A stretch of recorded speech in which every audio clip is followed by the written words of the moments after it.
হায় আল্লাহ আগামী কালকে আল্লাহ আমরা আসামের মুখ্যমন্ত্রী আইতে আল্লাহ হায় আল্লাহ আপনি আপনার অন্যরকম সমস্যা দোকান আছে এটা সবার কাছে আমার অবস্থা কথা এটা একটু মেইন দোয়া পাওয়া দিব হুজুর কখনো দোয়া পাওয়া দিব একটা রাজ্য বা একটা উপত্যকার সর্বপ্রকার উন্নতি একজন মুখ্যমন্ত্রীর উপরে ন্যস্ত করে।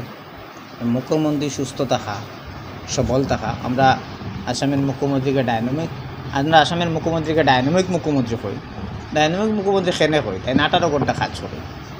18 ঘন্টা কাজ যে মানুষে করেন 6 ঘন্টা ঘুমায়। 6 ঘন্টা ঘুমাই আসলে মানুষ তো সুস্থ থাকতে লাগবে।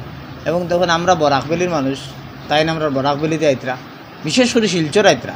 শিলচর যেখানে আপনার আমরা একদম গোবিন্দপুর, এটা আমরা একবারও ক্লোজ জায়গা, প্রিয় জায়গা, ওই জায়গার মধ্যে আইতা। এই জায়গার মধ্যে আইয়া যদি মুখ্যমন্ত্রীর সুন্দরভাবে আটতে পারেন না, চলতে পারেন না, তা আমরা মানে ভালো লাগতো না, আরাম লাগতো না। এর কারণে এখন আবহাওয়া প্রতিকূল তো অন্য কোনো কিছু দ্বারা সম্ভব না ঠিক করা।